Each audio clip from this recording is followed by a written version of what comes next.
Welcome to the Transmission Coaching Podcast, powered by ATRA. Today's podcast is sponsored by Gears Magazine, your magazine for the automatic transmission rebuilding industry. Be sure to get into Gears. Get your free subscription at gearsmagazine.com. Click on subscribe. And don't forget to hit like and subscribe to the Coaching Podcast. And now here's your host, Coach Lance Wiggins.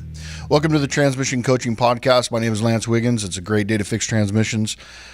We have a special day today. We're going to talk a little bit about education in the industry. My co-host, Vanessa, is not here. She's out on vacation, hanging out with her daughter who just graduated, I think the 5th grade or something like that. And my son, Tim, is graduating this Thursday, or this Friday, actually, from high school. And it got me thinking, I know this is a long time ago for me personally. Graduated in 1988, but it got me thinking about, what was I going to do when I graduated high school?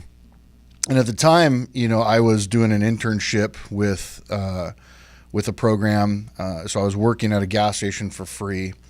We were pumping gas. We were a full service gas station. We did tires, windows, oil change, the whole bit. And my whole purpose in life was to go up there, talk to the person, ask them what they needed. If they wanted to fill it up, it was a challenge. This was one of those things where, okay, man, I'm going to pump the gas. I'm going to check all 4 tires, air them up if needed. I'm going to check the oil. I'm going to check the air cleaner. I'm going to do everything I need to do before the gas pump went off. And that was my goal. If she said, I need $40 or $30, and at the time, 1988, I think it was like $1.25, $1.30 for fuel, and people were driving pretty good sized vehicles. So, it was always a challenge to see how fast I could do it, get the windshield done, especially when they're up there. Oh, you missed a spot or you missed a spot. And eventually it got me into working for Ford. And from that point on, kind of the rest is history. I got 135 classes through Ford, moved my way up the ranks and so on and so forth.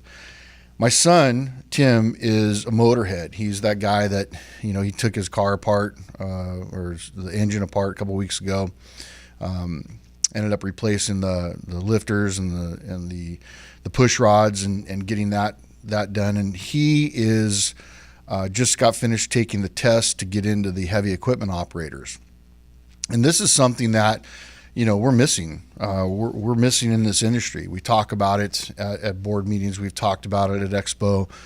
We've talked about it with Gears Magazine. We've talked about it at chapter events. We've talked about it at seminars. And I want to address a few things about not only educating our industry, but education in the industry. So the first part about it is educating our industry. There are a lot of shops out there now that have and are doing the testing certification through ATRA. Laura Wilson, Advanced Transmission, big shout out to Laura and Marv. They have taken the reins on this. They've used the testing certification to promote their business.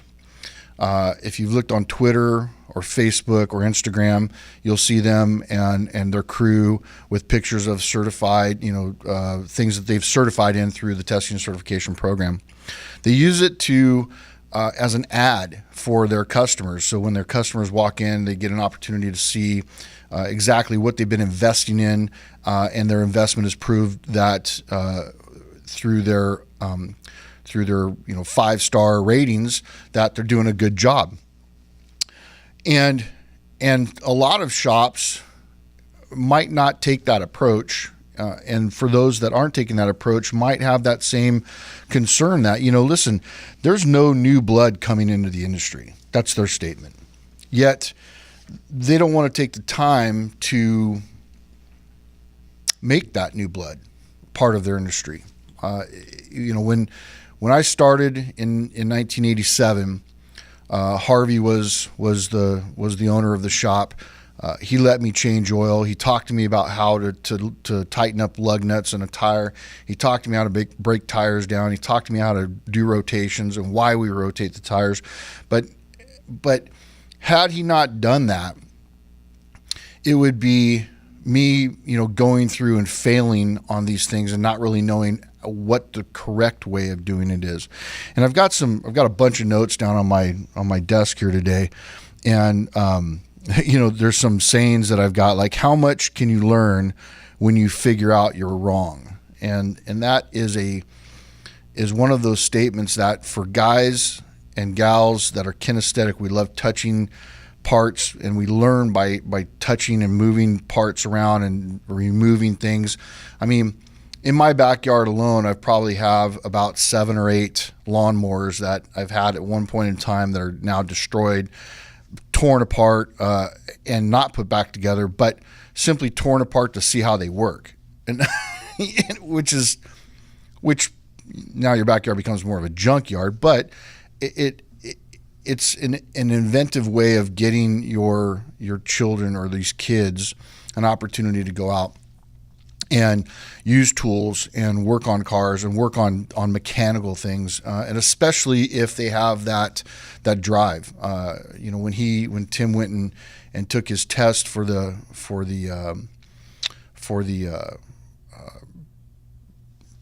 big heavy equipment operator stuff, that was a big deal. For him, it was a big deal for us, and now he's potentially going to be in the union, going to be working in the industry. And at 17, 18, 19 years old, that's a career. And I think that, to me, is where I would like to educate our industry a little bit. 18-year-old kids at some point in time, maybe even 19, if you've had kids, you know this to be true. They know everything they need to know and more, and they know more than you about everything at 18 and 19 years old. And they only start to become an adult when they're faced with diversity, and that is going out and failing in some cases, and learning from their experiences. And I would encourage you, as a shop owner, as a technician, to pass on some of these things. I sat there in the backyard, elbows over the fender well, pointing and talking to him about the different areas that he has to, torquing down the heads, using a torque wrench, how a torque wrench works. Prior to that, he looked at it and just thought, well, this is another wrench. It's going to take time. You can't expect, nor should you expect, a 17 or an 18-year-old kid fresh out of high school that may have had an automotive class in school to come to your shop and start making you money hand over fist. It's not going to happen. Not even in the R&R stages. The business model of, well, I'm an R&R guy first, and then I'm a middleman, right? I forgot what they called it. They called it like a slide or something like that. It was a guy that did both R&R and rebuild. And then I'm a rebuilder. Rebuilders don't become rebuilders overnight. R&R guys don't become good R&R guys overnight. You got to hack your way through things. You got to fail, make mistakes, get back to it, get back on the horse, do it again. Everybody that's been in this business has had that transmission that never left.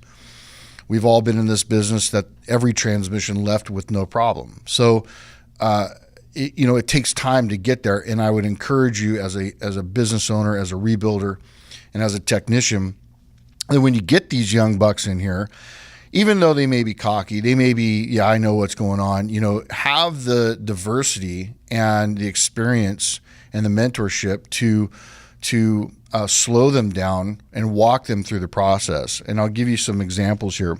A guy by the name of, what's his name? Gary Weaver. He is an ASE certified automotive instructor with the College of Western Idaho.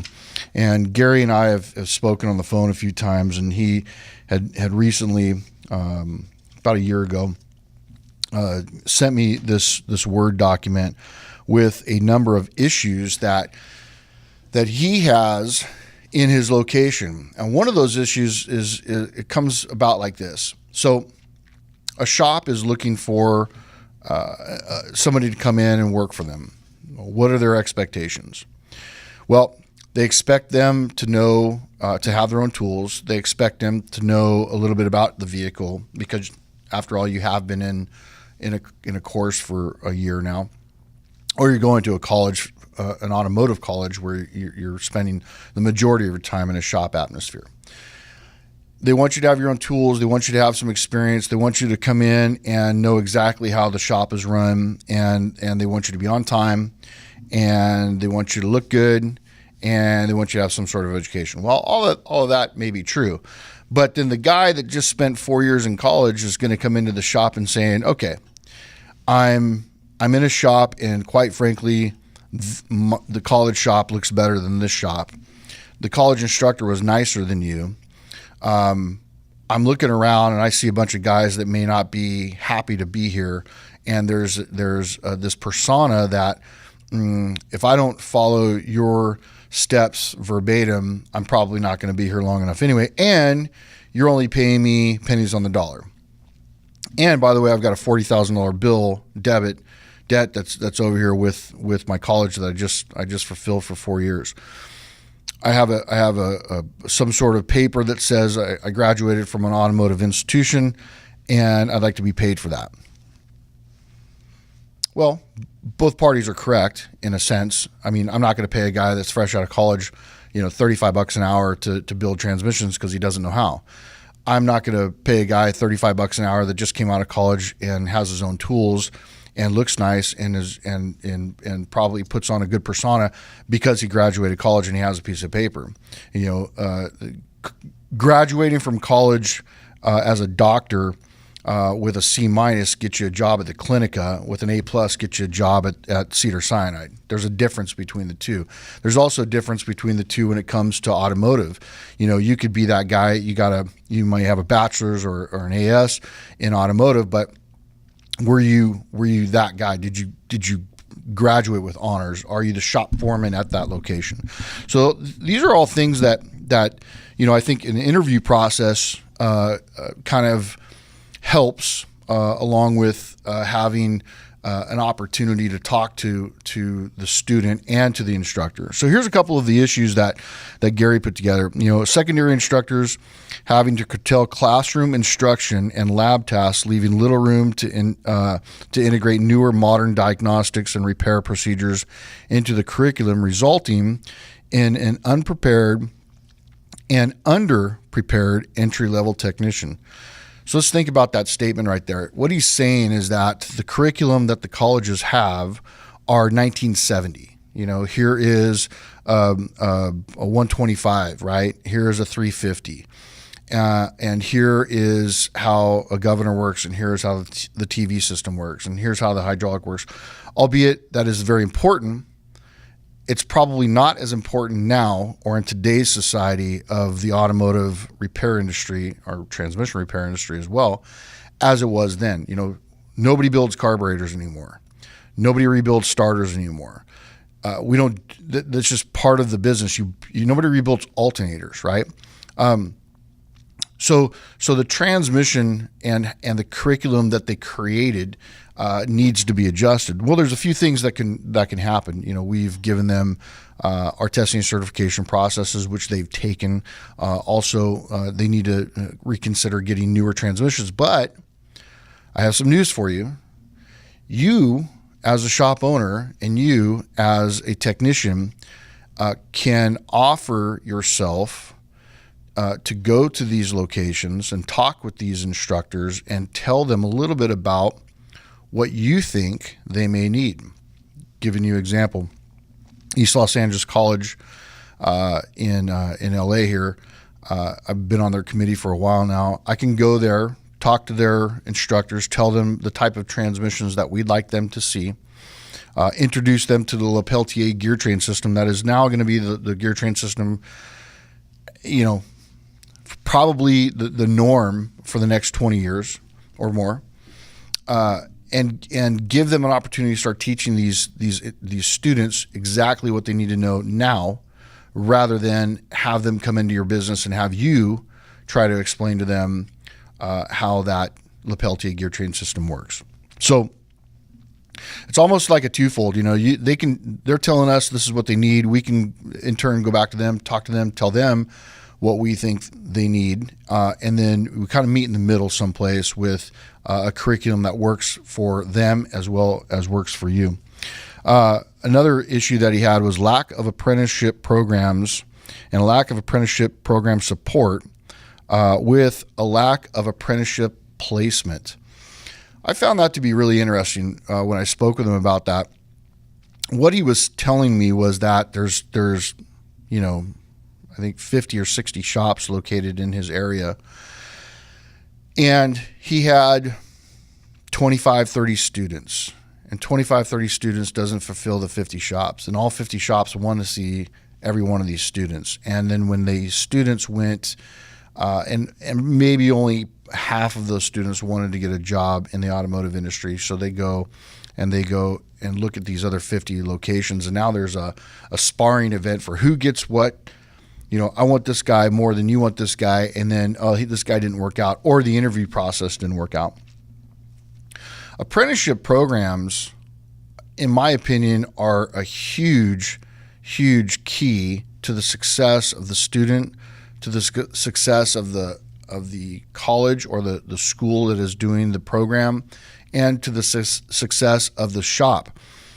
You get an opportunity during your school, during the process of getting your grade, to go to work at a location for free and learn and gain the confidence and the trust of the shop owner to hopefully after the 2-month or the 1-month apprenticeship program is over, to hire you. It's a no-brainer.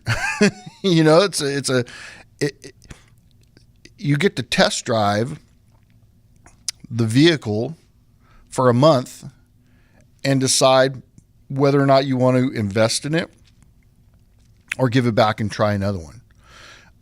And during that process and during that time, you get the feel for maybe the person. And, in some cases, it's, 2 weeks later, the guy or girl doesn't work out, move on.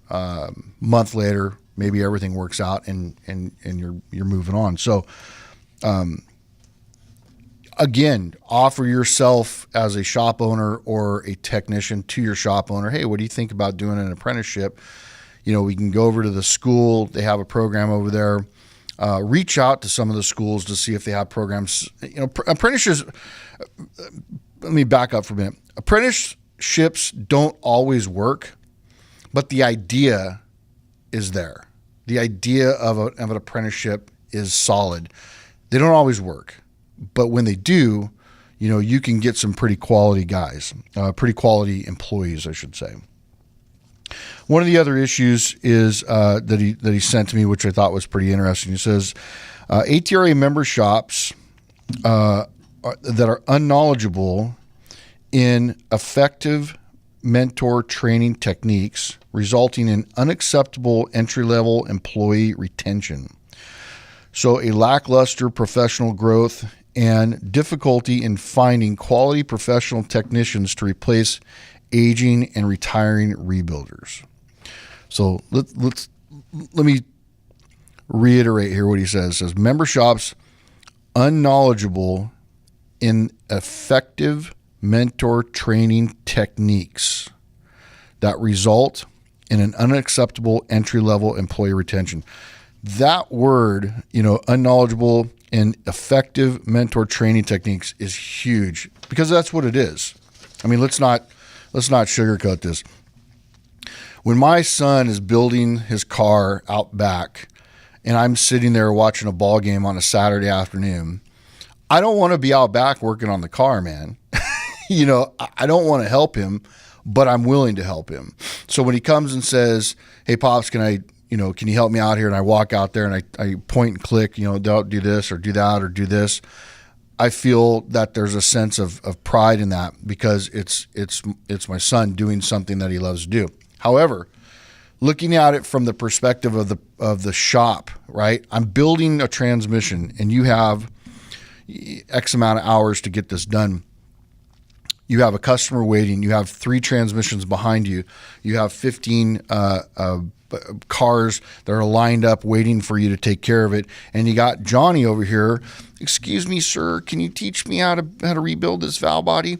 The answer is no. It is no. It's going to be no. And now all of a sudden, this young, energetic,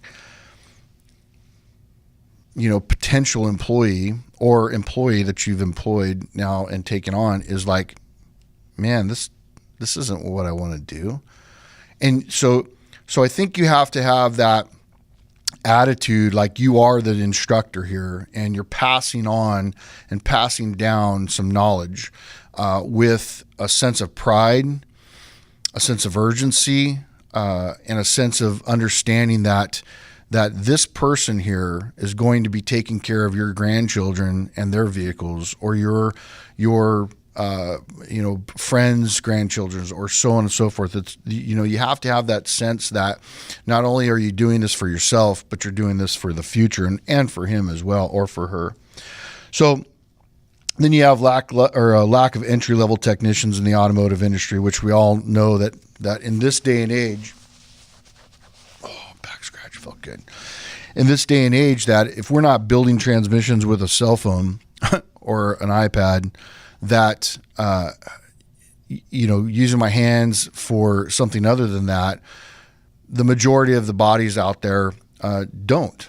But there's options. There's opportunities. There are people out there that love to get their hands dirty. You just got to find them. And they're not going to come up and knock on your door sometimes. Sometimes you got to go out to go see them.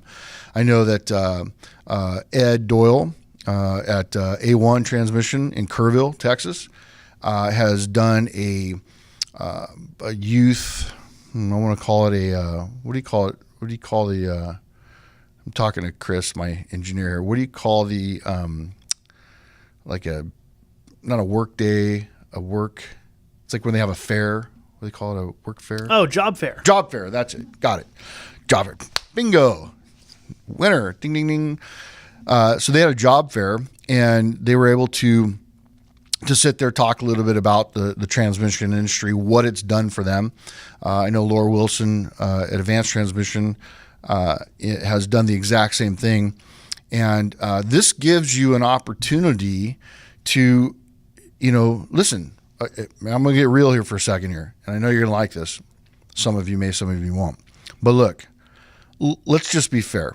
If you want to make a difference, you got to get off your ass and make a difference. You can't say, well, nobody's coming into the industry. There's no young people coming into the industry that want to be a part of the industry. Well, how do you know that? I mean, unless you go and put the effort into going to job fairs, or unless you put the effort to have an intern or an apprenticeship program, how do you know that? And I think that's a challenge to you as well as to all of us. If we want to get these young people into our business, we have to open the door. In our age, at 47, I know that sounds old, hard to say, but the fact of the matter is I went out and got a job. I don't see my kids doing that. I see my kids going, hey, do you know somebody that has a job? And you may find that happening more often than not. They don't like to hear the word no. And so you just got to put yourself in the limelight. You have to put yourself into the video. You got to put yourself on camera. You got to put yourself on YouTube. You got to put yourself on Facebook and Instagram and Twitter, and be in the public eye, and let them come to you when they see you now, maybe on Twitter, and then they go, oh, there's that shop I was looking at, and maybe I might stop in there. Or they might text you or IM you, hey, I'm looking for a position. Do you have any open? Next thing you know, you got yourself somebody to work with. So that's, don't say, right? Don't say, well, there's nobody coming into the industry, when quite frankly, there could be people coming into the industry, but you need to go find them. You need to be self-aware of how we're going to get that young group into our business as well, and then accept them into the business, and then work with them and nurture them, and make them the type of person that they know they can be, and reward them for those things as well. A couple of the other things that he mentioned too, and I know this is a pretty long list here, but I wanted to share this because I thought it was important, was the lack of support from the local ATRA members. Now, this is what Gary told me during the conversation that we had. He said, when I sent my best interns, my best guys to shops, they were shunned. And you kind of go, what do you mean by that? How does that mean? Maybe the shop didn't need anybody. And in some cases that was the case. Like, I don't need anybody. Get out of here, kid. Thanks for coming by. If you're going to do an apprenticeship or an internship, it's free, man. It doesn't cost you anything. This is like a hang around. They come into your shop, they get around, they maybe ask some questions here or there, maybe empty your trash cans, maybe grab you some rags, clean up your stall a little bit, do things that are within the program of being involved, but really not, and to give them an opportunity. And I think that when you don't give somebody an opportunity to succeed, that especially if they want to succeed, you're turning them off to the whole process of, this is a big deal for them. This is a job, and it's going to become a job that they love, or it's going to become a job that they hate based on what they do. I'll give you an example. Hey, William is my youngest son. Well, actually, Ty's the youngest son, but William is the middle one now. He'll be the oldest boy after Tim decides to fly the coop. And hey, William, will you do me a favor? Can you do the dishes? The dishes are a job, man. Okay. No kids like to do dishes. And I know I can get an amen from everybody out there that's listening. Kids don't do dishes. They don't like to do dishes. And even if they did the dishes, they didn't do them to your satisfaction. You end up having to do them again, even if you have a dishwasher. That's just how that works, right? But if you ask them, hey, William, can you do me a favor? Can you go outside and build me a shoebox? He's done. He's gone. He's out the door. He's got the tools out. He's zip, zip, zip, zip, zap, zing, zing, rip, rip, rip, pop, pop, bang. Brings it in. Do you want me to stain it? And I can say, do that over and over and over again, and he will. All of my boys will. It's something that they love to do. So when you have that passion and you're in school to do it, and then you get the opportunity to go to a shop, the last thing that they want to hear, whether it's the shop or the instructor, or I'm sorry, not the shop, but whether it's the student or the instructor, is to go to the shop and not feel as though they are being accepted into the program. And I think that that's something that, as in the big picture for all of us at ATRA, as well as members, including, you need to find that diamond in the rough, grab a hold of them, bring them in, buff them, shine them up, and build them to what they want to be. There are other instructors that I've spoken with across the states here. Going to pass on just a couple of notes here. Here's some ideas. So I'm just going to spitball a few ideas here. I've got, an umpteen amount of paper here, but it's all on my notes. It's good stuff. It is. So I'm going to just throw out some notes here and kind of hopefully give you, as the shop owner or the technician, give you some ideas on how to, I don't know if the word drum up business with the younger guys, but maybe give you some ideas on how to find the young group coming in, how to go and speak with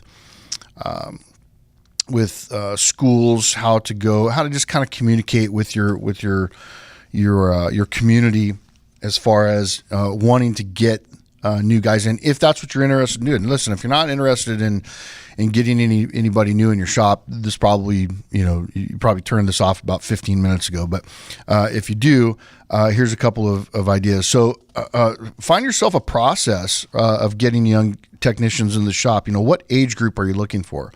17 to 19, 19 to 25, and look to see whether or not they've worked in any other location, or they're coming in brand new from the school. Find out who their school instructor is. Do they need tools? Do you have an extra set of tools? And a list maybe of what tools they do need to purchase. Do they come from an accredited school? 90% of the students are going to be between 18 and 19 years old. They're going to graduate college at around 2021 if they're doing a 2 or 3 or 4 year college. Some are going to be in the military. They're going to come out of the military after being 17, 18 years old. 19, 20, 21, 22, they're probably looking for a place and a job. Military is a great buy. I mean, you get guys that come out of the military motor pool. I mean, they're structured. They're day in, day out type of dudes, and they they're there to go to work. If they do come from a college, who's the college professor? Is it a 2-year AS occupational course that they took? Do they have their own tools from day one? And again, cost of the courses, that. There's guys that are in the industry like Bill Haas, Mike Van Tyke, Mike Ronan, Gary Weaver. These are all school instructors. Find your school that's local to you. Contact them. Find out if they have an automotive business or automotive a curriculum. Find out what their automotive curriculum is. Go in and see the location. Check out some of the students that are there. Check out the facilities. Give them some ideas on what you think they might need. Screening. You have some sort of screen test that you may be wanting or willing to give to them. Maybe even an automotive IQ test, i.e., this is a tire, it's round. This is a 5-lug, this is a 4-lug. How do you tighten this? How do you not tighten this? Note the difference between an automotive technician and a transmission technician, and try to marry those two together. The automotive business in whole is bumper to bumper. That might even include body work. But the reality of it is when people talk transmissions, all of a sudden there's this, I don't know, man, that's a little much. For transmission guys, we laugh at that. Like, okay, whatever. Transmissions are transmissions. Engines are really easy. Engines are too easy in some aspects. So if you want to be a better technician, maybe that's the key. If you want to be the best of the best or a better technician, build transmissions for a living. Guys like Rock Long and Laura Wilson that we talked about. I know Laura's had a few. I would like to try calling her a couple of times today, and she didn't answer. I'll have to hit her up. But I'd like her someday to, maybe we can get her on the horn and talk to her about. She has an apprentice and an intern that she brought in and is doing really well. He's already taken some courses. He's I think we saw him at the expo last year. And so I think that might be something that we get some info from her. Pilot certifications based on ATRA certifications, modules based as needed, transmission theory 101, that kind of thing. Have some sort of interview process when that person comes to the shop. Have an interview process that the college or the high school can deliver to the student as well. Like, okay, listen, here's what's going to happen. You're going to go to Lance's transmission warehouse. You're going to be dressed in a nice shirt, a nice pair of pants, and black shoes. You're going to go in. You're going to dress. You're going to go talk to Lance Wiggins. He's the owner. He's expecting you at 9 a.m. You should be there by 8:45, no later than. So give them some expectations about what they need to do. Let's see here. Also, if you have an opportunity as a shop to give grants, to donate back to programs, this is a great way to maybe scholarships. You give a scholarship, $1,000 scholarship or $1,500 scholarship to a student. Maybe it's the top student there, and he purchases tools. You have an opportunity for him to come and work for you. Now, he may go work for somebody else, but that doesn't matter. Your name is still on that scholarship, and your name is now inside the shop, and your name is seen by all these students that come by. Maybe you stop by, and all of a sudden now you have this plethora of students coming through, and now maybe you can pass on some students to somebody. We're full now, but I know John over here is looking for somebody. Hey, John, take a look at this guy and see what you can do. So there's some options. If you have rebuilding videos or turn them on to different rebuilding videos, we'll have our new virtual training solutions powered by ATRA coming up for you by Expo. We're excited about that, and this will be another opportunity to get these students and your own people better trained by virtual training. So it gives them an opportunity to not only read or watch video, read text, but also answer questions as we go by. So a little plug-in for VTS, Virtual Training Solutions, powered by ATRA. What are the tasks? What are the criterias for having your internship or your person that's going to come in? Are they an R&R builder? Or are they an R&R guy? Or are they a builder? Swing tech. It took me just about 30 minutes to remind myself there's R&R, there's swing tech, and then there's rebuilder. So swing tech is the word I was looking for. And how many years do you think it'll take for them to do that? That's also another expectation that you need to give to that student. Listen, you can't just come in and be a rebuilder 10 minutes from now. You got to put your time in, right? What is the expected time to be a rebuilder? I mean, I started when I was 17. At 19, I built my first transmission. At 22, 23, I was pretty proficient at building transmissions.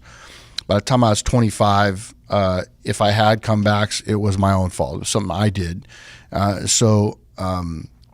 I think probably 6-7 years of the consistency of doing that is a good number. But have an expectation for them to come in and let them know that, listen, when you become a specialist at something, this is where you start making the money. The honorable position of having a vehicle fixed and letting mom or dad take their kid to the soccer game or to football game or to baseball practice.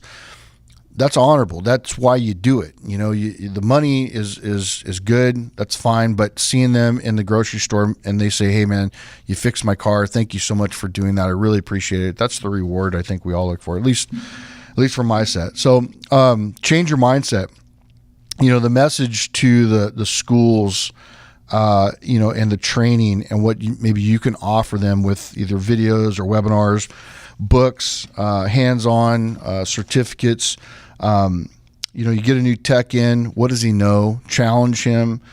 Does he understand vehicles? How to rack a vehicle? Does he understand about benches and teardowns?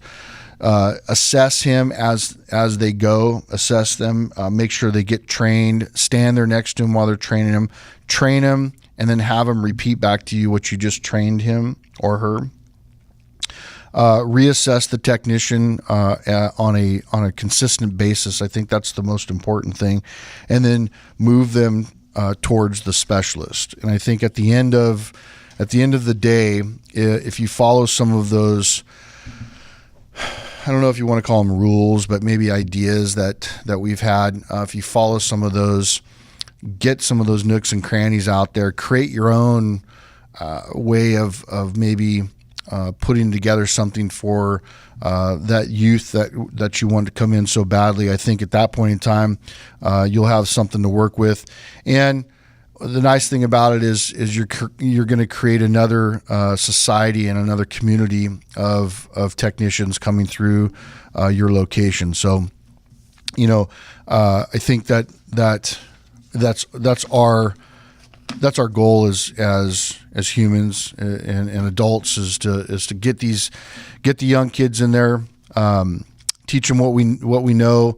Let them become the person they want to become. Hopefully, buy your business out when you let you retire and go fishing. So, well, guys, I think I've chewed your ear off long enough today. It's been a great podcast. You know, education is a big deal to me. Big shout out to Big Time Timmy Slim Jim. Your graduation is coming up soon. I know Mama's going to be very proud of you. I'm proud of you, and to our other kids, keep working. And to any of the young bucks that are listening to this, your education is the most important thing. You got plenty of time to go to work. You know, those of you guys that are working as a senior or working as a junior, it's really great. Enjoy yourselves. Play sports. High school's only 4 years away. Your work will last as long as you let it, and I think it's a rewarding thing to come home in the evening knowing that you worked your butt off. You're creating a life for yourself and for your family, and we just wish you all the best. So thank you for joining us here at the Transmission Coaching Podcast. It's a great day to fix transmissions, so let's keep fixing transmissions together. Thanks.